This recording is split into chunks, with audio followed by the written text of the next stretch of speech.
Hello viewers, welcome to Epic Audiobooks. Now we are going to listen to The Hound of Baskerville, written by Sir Arthur Canon Doyle. Chapter 1. Mr. Sherlock Holmes. Mr. Sherlock Holmes, who was usually very late in the mornings, save upon those not infrequent occasions when he was up all night, was seated at the breakfast table. I stood upon the hearthrug and picked up the stick which our visitor had left behind him the night before.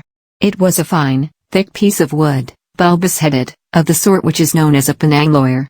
Just under the head was a broad silver band nearly an inch across. To James Mortimer, M.R.C.S., from his friends of the C.C.H., was engraved upon it, with the date 1884. It was just such a stick as the old-fashioned family practitioner used to carry, dignified, solid, and reassuring. "Well, Watson, what do you make of it?" Holmes was sitting with his back to me, and I had given him no sign of my occupation. "How did you know what I was doing? I believe you have eyes in the back of your head." "I have, at least, a well-polished, silver-plated coffee pot in front of me," said he. "But, tell me, Watson, what do you make of our visitor's stick? Since we have been so unfortunate as to miss him and have no notion of his errand, this accidental souvenir becomes of importance. Let me hear you reconstruct the man by an examination of it." "I think," said I, following as far as I could the methods of my companion, "that Dr. Mortimer is a successful, elderly medical man, well esteemed, since those who know him give him this mark of their appreciation." "Good," said Holmes. "Excellent. I think also that the probability is in favor of his being a country practitioner who does a great deal of his visiting on foot." "Why so?" "Because this stick, though originally a very handsome one, has been so knocked about that I can hardly imagine a town practitioner carrying it. The thick iron ferrule is worn down, so it is evident that he has done a great amount of walking with it." "Perfectly sound," said Holmes.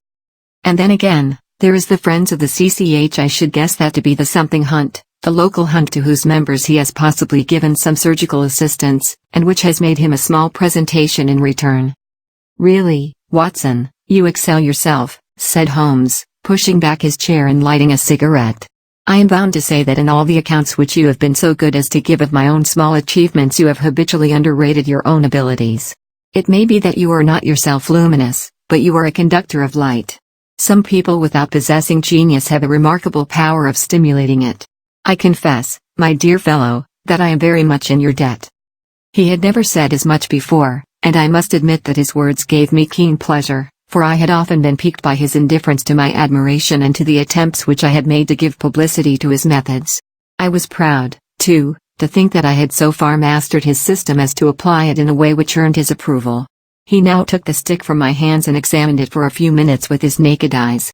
Then, with an expression of interest, he laid down his cigarette, and carrying the cane to the window, he looked over it again with a convex lens. "Interesting, though elementary," said he as he returned to his favorite corner of the settee. "There are certainly one or two indications upon the stick. It gives us the basis for several deductions." "Has anything escaped me?" I asked with some self-importance. "I trust that there is nothing of consequence which I have overlooked?" "I am afraid, my dear Watson, that most of your conclusions were erroneous. When I said that you stimulated me, I meant, to be frank, that in noting your fallacies I was occasionally guided towards the truth. Not that you are entirely wrong in this instance. The man is certainly a country practitioner. And he walks a good deal." "Then I was right." "To that extent." "But that was all." "No, my dear Watson, not all, by no means all. I would suggest, for example, that a presentation to a doctor is more likely to come from a hospital than from a hunt, and that when the initials CC are placed before that hospital the words Charing Cross very naturally suggest themselves." "You may be right. The probability lies in that direction. And if we take this as a working hypothesis, we have a fresh basis from which to start our construction of this unknown visitor. Well, then, supposing that CCH does stand for Charing Cross Hospital, what further inferences may we draw? Do none suggest themselves? You know my methods. Apply them." "I can only think of the obvious conclusion that the man has practiced in town before going to the country." "I think that we might venture a little farther than this. Look at it in this light. On what occasion would it be most probable that such a presentation would be made? When would his friends unite to give him a pledge of their goodwill? Obviously at the moment when Dr. Mortimer withdrew from the service of the hospital in order to start a practice for himself. We know there has been a presentation. We believe there has been a change from a town hospital to a country practice. Is it, then, stretching our inference too far to say that the presentation was on the occasion of the change? It certainly seems probable. Now, you will observe that he could not have been on the staff of the hospital, since only a man well established in a London practice could hold such a position, and such a one would not drift into the country. What was he, then? If he was in the hospital and yet not on the staff, he could only have been a house surgeon or a house physician, little more than a senior student. And he left 5 years ago, the date is on the stick. So your grave, middle-aged family practitioner vanishes into thin air, my dear Watson, and there emerges a young fellow under 30, amiable, unambitious, absent-minded, and the possessor of a favorite dog, which I should describe roughly as being larger than a terrier and smaller than a mastiff. I laughed incredulously as Sherlock Holmes leaned back in his settee and blew little wavering rings of smoke up to the ceiling. As to the latter part, I have no means of checking you, said I, but at least it is not difficult to find out a few particulars about the man's age and professional career. From my small medical shelf I took down the medical directory and turned up a name. There were several Mortimers, but only one who could be our visitor. I read his record aloud. Mortimer, James, MRCS, 1882, Grimpen, Dartmoor, Devon. House surgeon, from 1882 to 1884, at Charing Cross Hospital. Winner of the Jackson Prize for Comparative Pathology, with essay entitled Is Disease a Reversion?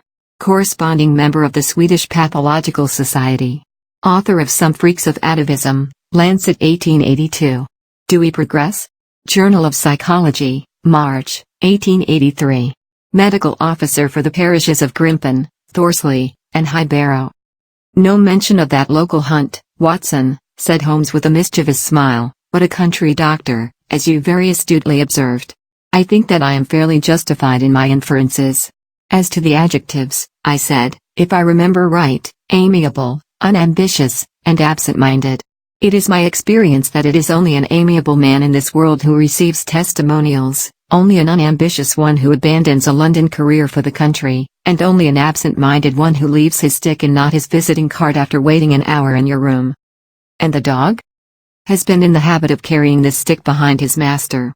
Being a heavy stick, the dog has held it tightly by the middle, and the marks of his teeth are very plainly visible. The dog's jaw, as shown in the space between these marks, is too broad in my opinion for a terrier and not broad enough for a mastiff. It may have been, yes, by Jove, it is a curly-haired spaniel. He had risen and paced the room as he spoke. Now he halted in the recess of the window. There was such a ring of conviction in his voice that I glanced up in surprise. My dear fellow, how can you possibly be so sure of that? For the very simple reason that I see the dog himself on our very doorstep, and there is the ring of its owner. Don't move, I beg you, Watson. He is a professional brother of yours, and your presence may be of assistance to me. Now is the dramatic moment of fate, Watson, when you hear a step upon the stair which is walking into your life, and you know not whether for good or ill. What does Dr. James Mortimer, the man of science, ask of Sherlock Holmes, the specialist in crime? Come in. The appearance of our visitor was a surprise to me, since I had expected a typical country practitioner. He was a very tall, thin man, with a long nose like a beak, which jutted out between two keen, gray eyes, set closely together and sparkling brightly from behind a pair of gold-rimmed glasses. He was clad in a professional but rather slovenly fashion, for his frock coat was dingy and his trousers frayed. Though young, his long back was already bowed, and he walked with a forward thrust of his head and a general air of peering benevolence. As he entered, his eyes fell upon the stick in Holmes's hand, and he ran towards it with an exclamation of joy. "I'm so very glad," said he. "I was not sure whether I had left it here or in the shipping office. I would not lose that stick for the world." "A presentation, I see," said Holmes. "Yes, sir." "From Charing Cross Hospital?" "From one or two friends there on the occasion of my marriage." Dear, that's bad," said Holmes, shaking his head. Dr. Mortimer blinked through his glasses in mild astonishment. "Why was it bad?" "Only that you have disarranged our little deductions." "Your marriage, you say?" "Yes, sir. I married, and so left the hospital, and with it all hopes of a consulting practice. It was necessary to make a home of my own." Come, we are not so far wrong, after all," said Holmes. "And now, Dr. James Mortimer." "Mr. Sir, Mr., a humble MRCS. And a man of precise mind, evidently. A dabbler in science, Mr. Holmes, a picker-up of shells on the shores of the great unknown ocean. I presume that it is Mr. Sherlock Holmes whom I am addressing and not. No, this is my friend Dr. Watson. Glad to meet you, sir. I have heard your name mentioned in connection with that of your friend. You interest me very much, Mr. Holmes. I had hardly expected so dolichocephalic a skull or such well-marked supraorbital development. Would you have any objection to my running my finger along your parietal fissure? A cast of your skull, sir, until the original is available, would be an ornament to any anthropological museum. It is not my intention to be fulsome, but I confess that I covet your skull. Sherlock Holmes waved our strange visitor into a chair. You are an enthusiast in your line of thought, I perceive, sir, as I am in mine, said he. I observe from your forefinger that you make your own cigarettes. Have no hesitation in lighting one. The man drew out paper and tobacco and twirled the one up and the other with surprising dexterity. He had long, quivering fingers as agile and restless as the antennae of an insect. Holmes was silent, but his little darting glances showed me the interest which he took in our curious companion. I presume, sir, said he at last, that it was not merely for the purpose of examining my skull that you have done me the honor to call here last night and again today? No, sir, no, though I am happy to have had the opportunity of doing that as well. I came to you, Mr. Holmes, because I recognize that I am myself an unpractical man and because I am suddenly confronted with a most serious and extraordinary problem. Recognizing, as I do, that you are the second highest expert in Europe. Indeed, sir. May I inquire who has the honor to be the first? Asked Holmes with some asperity. To the man of precisely scientific mind the work of Monsieur Bertillon must always appeal strongly. Then had you not better consult him? I said, sir, to the precisely scientific mind. But as a practical man of affairs it is acknowledged that you stand alone. I trust, sir, that I have not inadvertently. Just a little, said Holmes. I think, Dr. Mortimer, you would do wisely if without more ado you would kindly tell me plainly what the exact nature of the problem is in which you demand my assistance. From here chapter 1 ends and we will meet soon with chapter 2. Thanks for viewing. If you like this audiobook please subscribe to Epic Audiobooks and hit the bell icon for notifications from us.